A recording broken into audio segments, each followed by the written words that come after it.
Muqueca só capixaba, o resto é peixada. Você que é capixaba com certeza já ouviu ou falou essa frase em algum momento da sua vida. Pois é, o entrevistado de hoje no Movimento Online é nada mais nada menos que o criador dessa expressão Cacau Bom Jardim. E hoje, dia 30, aniversário de Cacau, também é comemorado o Dia da Moqueca Capixaba. Cacau foi o primeiro secretário estadual de Turismo do Espírito Santo e também já foi secretário de Comunicação do Estado, além de ter presidido por 10 anos a empresa capixaba de turismo, a Encatur. E para a gente começar esse bate-papo, vamos matar logo essa curiosidade de como e quando surgiu essa expressão, Cacau. Tradicionalmente, o Dia da Muqueca sempre era comemorado nos últimos anos no restaurante Gaeta em Miaí e nos restaurantes principais da especialidade do centro de Vitória. Com a criação do Dia da Muqueca, por lei da Assembleia Legislativa e da Câmara Municipal de Vitória, nós passamos a ser homenageados carinhosamente no nosso aniversário, que passou a ser considerado o Dia da Muqueca Capixaba. Este ano, nós estamos comemorando praticamente em família, porque com a situação da pandemia, com essa série de tristezas que avassalam hoje as grandes populações, o nosso estado também tem sofrido, é preferível, e eu sugeri até, que cada capixaba, hoje, comesse em sua casa uma muqueca capixaba. Vamos comemorar em conjunto esta iguaria, que hoje ultrapassou em prestígio a próprio Estado, transformando, sem dúvida, num postal da culinária capixaba. Cacau, fala um pouco para a gente sobre a sua trajetória com o turismo do Espírito Santo. Como eu falei, o senhor já foi secretário de turismo municipal e estadual também. Então, como é que foi essa trajetória sua com o turismo do Espírito Santo? Em 1966, o Brasil criava e acordava para a importância do turismo, implantando a Empresa Brasileira de Turismo, a Embratur, que até hoje ainda existe dentro do Sistema Nacional.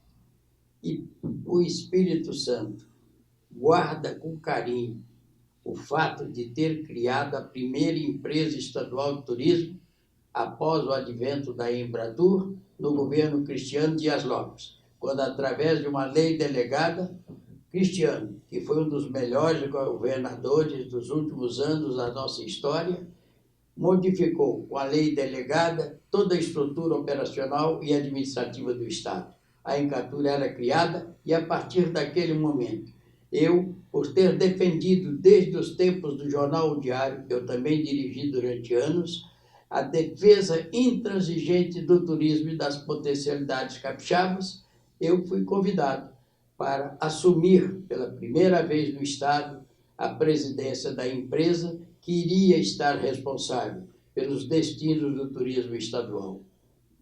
Em seguida, eu passei a promover o Estado, a criar opções. E era comum, na Encatur daqueles tempos, os prefeitos do interior chegarem e dizer assim: Cacau, você já viu a minha cachoeira lá no meu município? Que coisa maravilhosa. É, realmente. Por que a Encatur não vai lá fazer um hotel?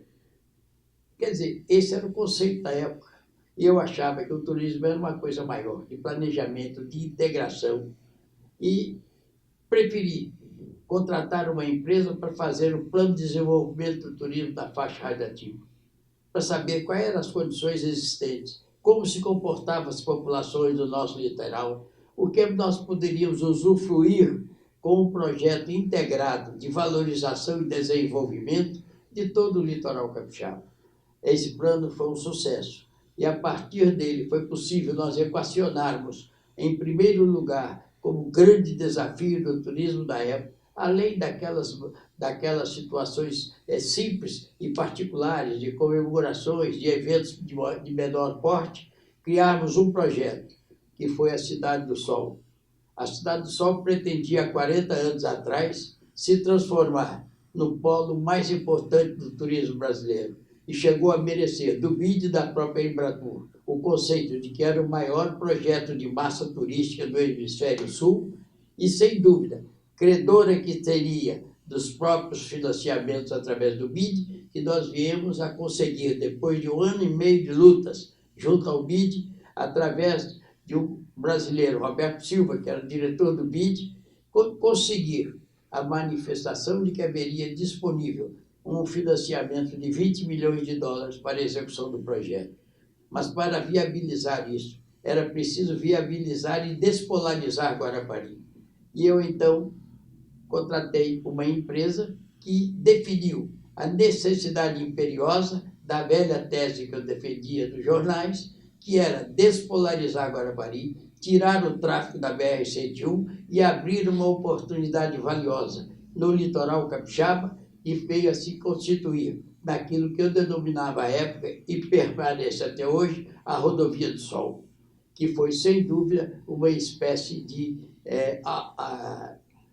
plano de efetivo realização, porque foi em curto prazo e permitiu que Guarapari tivesse um surto de desenvolvimento paralelo ao que já existia em outras cidades litorâneas que passaram a usufruir do processo de crescimento e afirmação turística. Claro que era um projeto urgente, de muita expectativa, porque em cima dele nós dava viabilidade ao projeto da Cidade do Sol, considerado o maior projeto de massa turística da América Latina. Foi uma pena, e hoje, quando eu olho para esse projeto, nos meus acervos, nos meus arquivos, há momentos em que eu choro por não ter podido dar ao Espírito Santo e fazer com que o Espírito Santo acreditasse na Cidade do Sol como uma espécie de alforria do turismo do Brasil, transformando-se num polo realmente capaz de receber uma população identificada e despolarizada Guarapari, tirado de lá aqueles problemas que até hoje afligem o município, para transformar realmente a Cidade do Sol numa cidade tecnicamente planejada para o turismo. E isso ficou apenas no sonho. Foi um sonho que eu tive e não consegui realizar, mas me sinto recompensado por tudo aquilo que o turismo me deu e que eu dei ao turismo. Quando nós conseguimos fazer esses projetos, nós abrimos uma estrutura muito grande. Nós participamos de tudo. Através da Encatur, nós realizamos projetos de muita importância. E o projeto da Rodovia do Sol e da Cidade do Sol deu à Encatur uma espécie de localização de point nacional do turismo, fazendo com que eu, em algumas oportunidades, fosse convidado, pelo tamanho e importância daquele projeto e das condições que o Espírito Santo oferecia, para fazer palestras em outros estados. Uma delas, que me é muito cara, quando eu recebi o convite do secretário da Indústria e Comércio da Bahia para fazer uma palestra sobre o turismo. E eu fui à Bahia. Hoje, lembro-me que na Bahia, durante os contatos tidos com uma então pequena comunidade de turismo, subordinada à Secretaria de Indústria e Comércio da Bahia, a gente apresentava o projeto da Cidade do Sol, da Rodovia do Sol, e algumas perspectivas que tínhamos em mente, valorizando o complexo mar-montanha, valorizando a montanha e o turismo nosso litorâneo. E naqueles dias que eu passava na Bahia, em conversas, e sobre, inclusive, o próprio Estatuto da Encatur, que era um estatuto pioneiro, porque foi a primeira empresa nesse país que foi aceita com capital autorizado, criação do meu diretor financeiro, o saudoso Jerônimo Sebastião Verfluid. E isso empolgava os baianos. E, a partir daí, eles me levavam para comer a comida baiana. E eu frequentava, com aqueles velhos conhecidos e amigos, o restaurante São Pedro, na Bahia. Ora, mas comer aquela peixada, aquele dendê, aquela pimentel, assim, passava mal. E eu brincava com os baianos e dizia, olha, eu tenho uma muqueca lá no Espírito Santo que a gente come de manhã, de tarde, de noite, no outro dia está inteirinho e pronto para outra.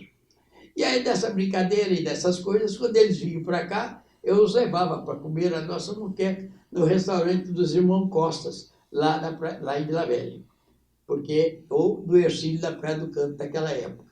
E eles gostavam da nossa muqueca, e ficou a brincadeira. E eu, para comemorar, contratei a Eldorado Publicidade e fizemos o cartaz Muqueca Só Capixaba, o resto é peixado, que se transformou hoje realmente nesse postal. E eu recebo sempre pedidos de restaurantes do país e do exterior para receitas da moqueca e da nossa culinária. Conseguia, naquela época, pela primeira vez, publicar da Casa Cláudia, em edição especial de lançamento, com Vera Fischer na capa, acabando de ser eleita Miss Brasil, lancei pela primeira vez um cardápio das receitas culinárias capixabas. 16 páginas a cores, integrando, sendo a primeira vez que a culinária do Espírito Santo chegava a nível nacional com o suporte de uma edição, de uma revista que era, sem dúvida, uma das lideranças da época. E tantas outras coisas nós fazíamos. Com a brincadeira com os baianos, eu cheguei, inclusive, depois, porque eles criaram a Bahia Tussa, que, sem dúvida, passou a ser a mais importante, a mais bem planejada e bem sucedida empresa do turismo brasileiro. E hoje é uma glória ainda hoje, olhar para a Bahia, para as potencialidades que a Bahia Tussa lhe deu, para a renovação da sua própria culinária, apesar das nossas brincadeiras, eu adoro vários pratos baianos. E cheguei, inclusive, a sugerir à Empresa Brasileira de Turismo que considerasse, através de uma manifestação, de uma legislação a nível federal, o velho Antônio Carlos Magalhães como patrono do turismo brasileiro. Foi o primeiro brasileiro realmente a acreditar no turismo, a fazer do turismo uma fonte inesgotável de crescimento e afirmação.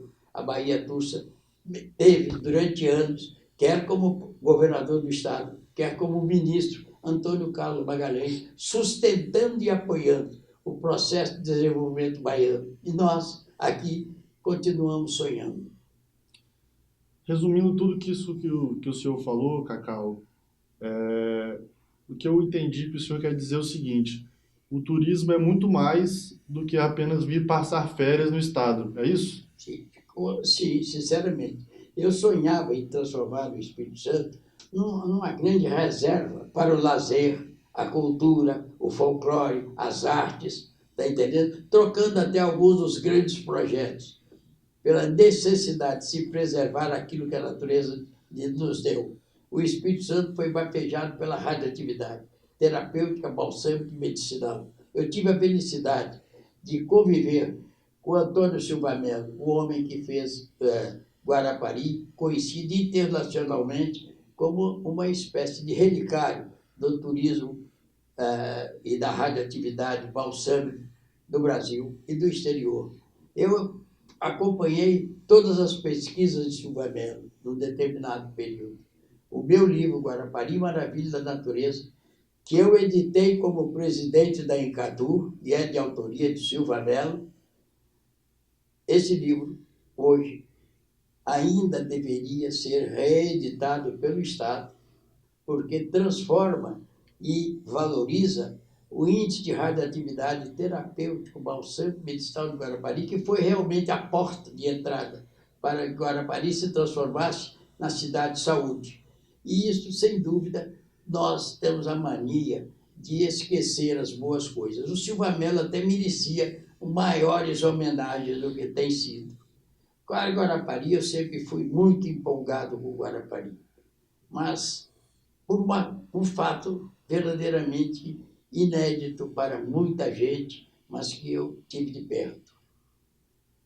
Certa vez, nós tínhamos aqui no estado 7 cassinos funcionando, uma vida noturna ativa, variada, quer em termos artísticos, quer em termos folclóricos, econômicos e financeiros. E nós tínhamos o Rádio Hotel, era um grande cassino, como nós tínhamos aqui também em Campo Grande, o Vagalume, outro grande cassino, e mais outros 5 ou 6 espalhados por aí afora. E o Rádio Hotel era um dos que trazia dezenas de turistas e apostadores para Guarapari. E então o cassino patrocinava eventos de grande porte, de grande repercussão artística. E existia lá no Rádio Hotel, na época, Adamastor Bonfim, saudoso Adamastor Bonfim, que era o lugar-tenente da equipe Bianchi, que era dona do hotel, do Rádio Hotel. E o Adamastor sempre me dizia, porque eu tinha a coluna social mais lida da cidade, que era o Coquetel da Cidade, e ele me informava sempre, com antecedência, os artistas que iriam fazer shows no cassino, no Rádio Hotel, e os eventos que estavam sendo programados. A partir daí, um dia ele chega para mim e diz assim: Cacau, está em Guarapari Oscar Niemeyer. Eu, o quê? Não me diga. Está lá, sim. Mas, pastor, eu preciso fazer uma entrevista com esse homem. Ele acaba de voltar do exterior, com todos os grandes jornais, Manchete, Cruzeiro da época, Realidade. Só falam nele, que era autor do projeto da Universidade de Israel e do Centro Cívico de Israel, considerado à época o homem que, ao lado de Le Corbusier, eram as expressões as maiores expressões da arquitetura mundial. Eu digo, eu tenho que falar com este homem. E a Adamastor dizia, não, mas ele não quer nada, ele só está lá para se descansando, de come, tá? Eu digo, Adamastor, se você não conseguir essa entrevista, eu vou dizer que as roletas do Rádio Hotel são viciadas, que mudou o cozinheiro, a comida está uma porcaria e que eu vou anarquizar com vocês. Como a minha coluna era muito linda, ele, uns 2 dias depois, disse, olha, está marcado um jantar lá, muito bom, eu, você, Sambianco e Oscar Niemeyer. Tá bom. Parti para lá com o meu caderno na mão, eu dizendo, poxa, eu começava a escrever na Gazeta, no Diário, aquelas épocas e tal. Aí eu digo assim, vamos lá. Cheguei lá, sentamos, mesa muito bonita, tudo muito florido, um cardápio excelente programado, vinhos, e sentamos nós 4. E eu dizia, Dr. Niemeyer, é uma glória muito grande, um prazer imenso tê-lo aqui no nosso estado. Você sabe que Deus nos deu essa radioatividade, que está curando tanta gente, que faz tanta coisa. Tem alguns projetos de certa importância que eu gostaria de ver realizados e tal. E será que o senhor, claro, nós não temos recursos como um estado pequeno que somos, com a economia baixa, de pagar projetos em nome com o senhor, que o mundo venera. Mas se o senhor disser 2 ou 3 coisas que pudessem ser feitas para nós preservarmos o que a natureza nos deu de presente aqui nesse local, eu diria que foi o senhor que disse, e é claro, eu passaria o resto da minha vida cobrando dos futuros governadores do Estado a execução das suas ideias. Então eu gostaria que o senhor dissesse isso ligeiramente, porque eu vou publicar, quero fazer isso e tal, como um jornalista pequeno, um estado pequeno, isso é muito importante. E o velho não falava nada, ria, brincava e tal. No final nós já tínhamos feito a refeição, já estava comemorando com vinho. Eu disse, Antônio Niemeyer, vai encerrar esse negócio. Diz aí 2 ou 3 coisas para mim poder botar aqui nessa reportagem e tal. Menina, anota aí. Aí eu me entusiasmei todo. Agora é a hora. Aí disse assim, vamos jogar uma bomba atômica em cima e começar tudo de novo. Eu falei, mas Antônio Niemeyer, não tem sentido e tal. Passei 25 anos com isso na cabeça sem poder fazer nada. Mas não podia publicar um troço desse àquela altura. Então foi daí que nasceu o projeto da Cidade do Sol, a inspiração para o projeto da Cidade do Sol. Despolarizar Guarapari, já que eu não podia jogar uma bomba naquele lugar, mas podia criar uma cidade que tivesse vida própria, que valorizasse o comércio pequenino de Guarapari, nessa cidade, com prioridade na ocupação de lojas e espaços de eventos, e para fazer isso. E nasceu isso. Eu passei calado com isso na boca, na cabeça tantos anos, até que anos depois, eu conseguia, então, aquela lembrança da cidade do Niemeyer para justificar a Cidade do Sol, que, sem dúvida, se fosse constituída, teria deixado São Límpio do chinelo e nós estaríamos 40 anos à frente da Bahia. Cacau, o senhor como um conhecedor do turismo, está mais que claro com essas palavras aqui do turismo do Espírito Santo. Olhando mais para hoje, quanto o Espírito Santo mudou quando o assunto se trata de turismo? Qual a diferença de hoje para aquela época onde não existia internet, redes sociais, na questão de divulgação? Eu acho que o Espírito Santo foi meio omisso em termos de promoção a nível nacional. deveria ter valorizado mais o que é nosso, deveria ter permitido que regiões tivessem prioridade de investimentos de acordo com as próprias disponibilidades turísticas existentes. Pesquisar isso e valorizar isso, nós temos o projeto do Plano de Desenvolvimento da Faixa Radiativa e do Plano de Urbo Técnico e Industrial da Cidade do Sol, que era a cidade para isso. Quer dizer, nós teríamos equacionado uma rodovia que era para cortar todo o litoral do Espírito Santo, de Conceição da Barra até lá no extremo norte no sul do estado. Quer dizer, era uma opção litorânea para valorizar. O Espírito Santo tem uma mania, e Vitória também. O capixaba, de um modo geral, deu as costas para o mar. É um tremendo esquecimento isso. O Espírito Santo, por exemplo, foi o maior celeiro de remadores desse país.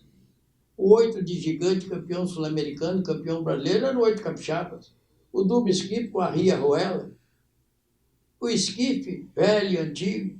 Quer dizer, tudo isso, a Baía de Vitória, era uma coisa fantástica para isso. O maior manguezal urbano do mundo está aí nas nossas portas.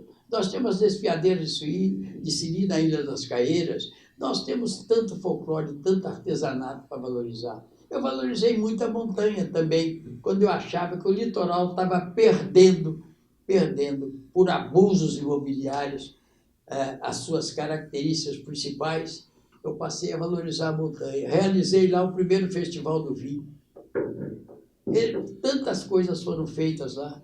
E foi na montanha, da residência, então, daquele tempo, do velho, meu compadre, Otacílio Cosa, que nasceu o projeto da Aracruz Celulose. Estava lá o Lawrence, estava Del Rio, dono da Del Rio, estava o Hernani Galveias. Ali nascia Aracruz. Ali nasceram grandes projetos, pela inspiração de Eliezer, que é uma grande saudade que eu tenho como amigo, como um parceiro de sonhos quase impossíveis, mas profundamente realizáveis, com energia e competência. O Espírito Santo tem muito ainda a oferecer em termos de turismo. Preservar a montanha hoje é fundamental. Criar e abrir opções das BRs são também outras preocupações. E valorizar a nossa gente. Nós temos gente de muito valor aí que precisa ser valorizado. Eu saúdo até hoje essa mudança, porque houve um período em que eu criei, em 1985, a política do capixabismo, que é valorizar o que é nosso. Ser capixaba de corpo e coração, viver as alegrias dessa cidade, fazer da sua culinária um instrumento realmente de aproximação e de conquista de eventos e investimentos, porque os grandes negócios do mundo começam na mesa de refeição. Se nós tivermos uma boa mesa de refeição, teremos bons amigos, bons investimentos e negócios futuros de grande valia. É preciso encarar isso mais de perto. Eu vivi, por força do slogan, eu tive a felicidade de criar, e do qual nunca pensei em ganhar dinheiro, porque eu queria que o Espírito Santo fosse conhecido pela minha paixão, pela maneira com que eu sempre conduzia a minha vida pública, amando a minha família, a terra da minha gente e a gente da minha terra. Eu fiz disso o meu fanal, a minha grande preocupação em termos do Estado. E vivi experiências fantásticas, fabulosas, no Brasil e no exterior. Você já pensou o que era você chegar, por exemplo, no Rio Grande do Norte, ter um restaurante especializado em muqueca capixaba, seu cartaz está lá, suas receitas estão lá, e por coincidência, uma capixaba está dirigindo esse restaurante, com uma frequência fantástica. Você chegar em Roma, como eu cheguei certa vez, por indicação do saudoso Zé Carlos da Fonseca, a um restaurante brasileiro que ficava a 3 ou 4 quadras da Embaixada do Brasil em Roma, e frequentar uma casa tipicamente brasileira, com comida brasileira, e eu chegar nessa casa com meus amigos e olhando, e aquelas cores do Brasil, aquela simplicidade acolhedora do Brasil, e aquela decoração, e eu ver a minha frase, o meu cartaz da parede com destaque, e eu chegar ali de alegria e dizer... Aí o dono do restaurante, vendo a gente conversar em português e tudo, era um brasileiro, sócio de um italiano daquele restaurante. E eu perguntava, onde é que o senhor conseguiu aquela beleza daquele cartaz e tal? Disse assim, esse é um amigo meu lá do Espírito Santo que me mandou aquilo ali, umas receitas que todo mundo aqui adora. Eu digo, fui eu que fiz aquilo ali, fui eu que criei. Passei 5 ou 6 dias lá comendo, não pagava nada. Era o dono da casa, era o dono da casa. E fatos dessa natureza. Tem fatos, por exemplo, como Haddad, presidente do Banco Central, na época da crise, daquela revolução, aquela coisa terrível que o país vivia, né? Naquele governo, e o país todo procurando Haddad, que ia mudar o rei, ia mudar a moeda, não sei o quê, e ninguém sabia onde é que o Haddad estava. E a imprensa toda procurava o Haddad. Eu li aquilo no jornal O Globo, falei, aí chega na terça-feira, o Globo publica, finalmente Haddad chegou. Sabe onde ele estava? Ele estava na Bahia. Ele então declarou, eu estava na Bahia comendo uma muqueca. Eu mandei um bilhete para ele. Muqueca você não está comendo, não. Você está comendo fechado. Muqueca você vai comer se vier o Espírito Santo. No próximo pressão que houver financeira, só veio o Espírito Santo comer a muqueca aqui. Tem em meus arquivos a carta dele agradecendo e brincando e dizendo que viria. E outros tantos casos assim, por aí afora. Onde havia, falou mal, eu estava lá. Eu contestava isso. Quer dizer, e prestigiei muito, porque, por exemplo, da administração Hermes Laranja, nós criamos o Sambódromo. Hoje é esquecido, pouca gente fala em Hermes. Hermes foi um grande prefeito de Vitória. Quer dizer, a alegria capixaba do Sambódromo, a valorização daquelas tradições, se deve a ele. E eu, modesta parte, que era o secretário de Turismo da época e Comunicação da Prefeitura, fiz outra coisa naquela mesma época, Vitória e Cascais, cidades irmãs, trouxe 150 portugueses aqui, levei 130 capixabas a Portugal, num processo de integração, esquecido e parado e está aí nas prateleiras e ninguém ativa isso, porque nós e Portugal somos países, somos irmãos das mesmas crenças, dos mesmos gostos e favores. Então é preciso você, da história, na espécie da reconstituição dos tempos, ter em Portugal, nos seus acervos literários, peças preciosas que nos dizem respeito ao Brasil e ao Espírito Santo em particular. Quer dizer, criei uma coisa fantástica também, que foi a Feira dos Municípios. Eu fui 13 anos coordenador das feiras dos municípios, que era um processo de integração do capixabismo. Os capixabas, os municípios, cada um vendendo as suas guloseimas, as suas tradições, as suas manifestações literárias e artísticas. Era uma festa fantástica que eu tive ao lado da grande primeira-dama, que foi Memente Veloso, esposa do governador Arthur Carlos, que sucedia a administração de Dias Lopes, e deu curso à Feira dos Municípios, uma obra fantástica, fantástica, inesquecível para quem viveu aquela época. E outros eventos, as regatas da Baía de Vitória, tanta coisa por aí afora. E para não misturar muito, eu acho que o Espírito Santo tem tudo para fazer do turismo realmente um fator econômico de desenvolvimento. Porque quem trabalha em turismo até hoje ainda paga o preço de uma velha mística do passado. Antigamente, quando o sujeito não era de nada, dizia, esse cara é um turista. E hoje mesmo, quem trabalha seriamente com o turismo, fator econômico de desenvolvimento, ainda é olhado com alguma restrição pelos órgãos superiores da República. E é preciso encarar isso com uma grande viabilidade desse país, quer em termos estaduais, quer em termos internacionais. O Brasil precisa encarar o turismo com a sua grande força de recuperação econômica, com a sua grande manifestação perante o mundo, porque ninguém tem o que o Brasil tem para oferecer. É preciso apenas seriedade, honestidade e competência para transformar este punhado de coisas que o Brasil tem, liderando a própria economia mundial, sem dúvida, fazer valer isso como um instrumento para as futuras gerações. Dignidade, honestidade, trabalho e confiança. É o que o país precisa. E o Espírito Santo, nesse ponto, tem sido muito feliz, porque nós somos hoje letra A do conceito da economia brasileira. Somos um Estado que não precisa de aval, já tem o aval pela sua própria potencialidade futura. E eu me lembro com saudade, quando se dizia lá atrás que o petróleo seria a redenção do Espírito Santo. Monteiro Lobato disse isso em 1931. Depois, eu sempre divulguei muito nas minhas crônicas, nas minhas atividades jornalísticas, o fato: o Espírito Santo o Estado do Espírito Santo é o espírito de ação do Sul e o sentimento poético do Norte. Nós somos um Brasil miniatura. Saudemos este Brasil. O Espírito Santo trabalha e confia, e continuará trabalhando e confiando nas suas potencialidades, da capacidade do seu povo, da integração comunitária de sua gente, e na força de sua localização privilegiada, geograficamente beneficiada pela natureza. Nós temos aí uma jazida de salgema com 19 bilhões de toneladas, que há 20 anos se fala e não se fala nada por ela, de Conceição da Barra, capaz de gerar um tremendo esforço. Nós temos aí tantas outras coisas. O mar do Espírito Santo é considerado o repositário dos melhores sistemas de algas marinhas deste país. Quer dizer, tem tanta coisa por aí afora. Tem um agronegócio espetacular, um trabalho excelente da agricultura desse estado. Somos um padrão nacional de eficiência na produção de café, de cacau e de todas aquelas culturas que fazem do agronegócio um instrumento de afirmação na mídia nacional. Eu poderia até dizer: o Espírito Santo também é água.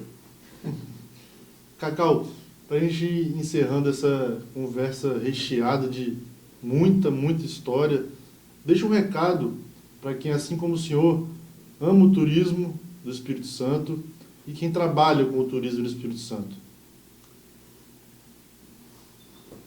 Eu participei de uma época que era difícil, eu não conseguia falar turismo. Com turismo, não tinha, ninguém se falava nisso.